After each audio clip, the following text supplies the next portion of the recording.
AVGR Stock Thursday. Is it a buy or not? Watch this 1-minute video till the end, find out.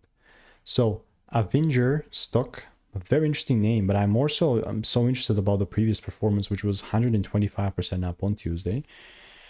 Leading up to it though, it was just a pretty bad and poor performance. Like, doesn't mean that this cannot change, but I'm not even exaggerating when I say I've seen this happen thousands of times. I've made 33,000 videos over the last 4 years, spent thousands of dollars in course and mentorships.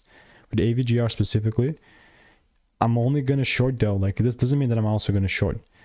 It is going to be a short if there is a double break, and we're not there yet. So we're sitting right here. So I'll need to give it more candles to see whether we're going to start to peak up or start to peak down, and how I would react off of that. So yeah, let me know what is your opinion on AVGR. If you want to make more money trading in a simple only way, click the first link in the description. It's a free newsletter, and I'll see you in the next one.